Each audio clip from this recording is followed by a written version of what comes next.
জাহিলি যুগ বলি। যে কারোর সাথে আপনি এটা নিয়ে ডিবেট করতে যান, তারা আপনাকে একটা পয়েন্ট ধরিয়ে দিবে, সেটা হলো ওই যুগে মেয়েদের সম্মান দেওয়া হতো না, মেয়েদেরকে জীবন্ত কবর দেওয়া হতো।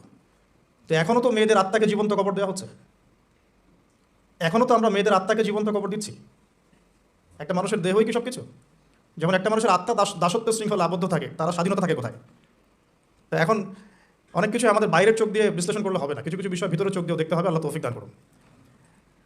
তো মেলালে আপনি বুঝতে পারবেন যে কোনো কিছুই বাদ নাই। আইয়ামে জাহিলিয়াতের এমন একটা জাহিলিয়াত বা ওই যুগের সুন্নত বাকি নাই যেটা এই যুগের মধ্যে নাই, বরং এখন আরও অনেক বড় পরিসরে এগুলো সমাজে প্রতিষ্ঠিত হয়ে গেছে। এটাই সত্য, এখানেই ফুল স্টপ করতে হবে। যদি না করেন তাহলে এটা আপনার জ্ঞানের দৈন্যতা অথবা অহংকার।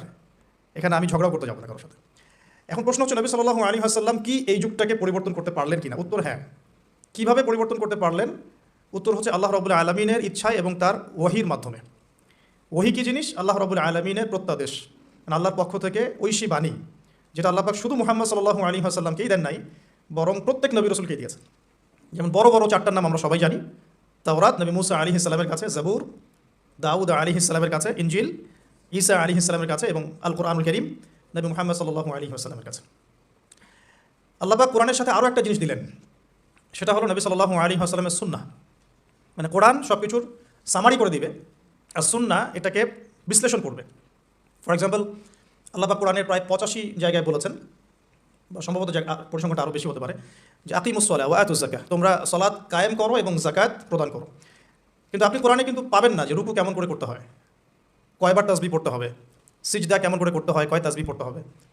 হ্যাঁ, আপনি প্রথম রাকাতে সূরা ফাতিহার পর কি পড়বেন, কিভাবে রুকু করবেন, কতটুকু অ্যাঙ্গেলে মাথাকে নোয়াবেন, সিজদায় আপনার হেড পজিশন কোথায় থাকবে, এই বিষয়গুলো কিন্তু ভেঙে ভেঙে কোরআনে কোথাও নাই। এই কারণে আল্লাহ রাব্বুল আলামিন এক্সট্রা আরেকটা জিনিস দিলেন, সেটা হলো সুন্নাহ। নবী সাল্লাল্লাহু আলাইহি ওয়াসাল্লাম নিজে করে দেখালেন যে এটা এভাবে করতে হবে। এটা দেখেছেন কারা? সাহাবায়ে কেরাম।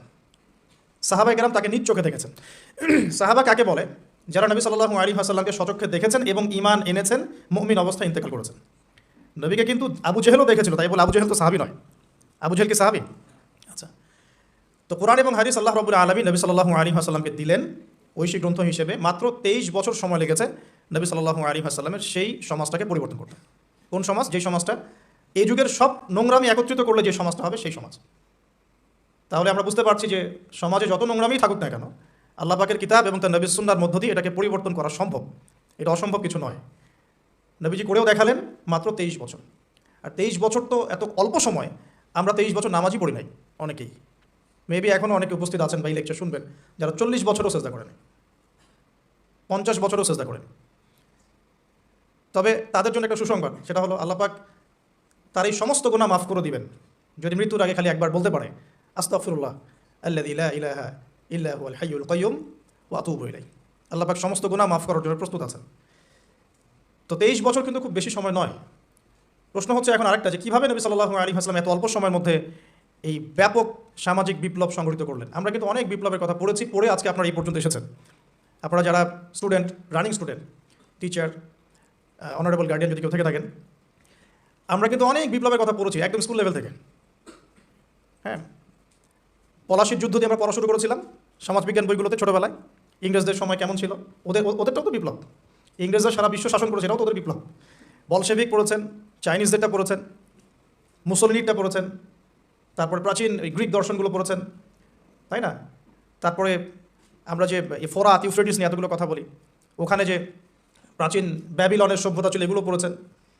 চাইনিজদের তো রিসেন্ট, এটা তো বেশি দিন হয়নি। আফ্রিকান কন্টিনেন্ট থেকে শুরু করে পুরো বিশ্বে আপনারা তো আলেকজান্ডার দ্য গ্রেট পর্যন্ত পড়েছেন।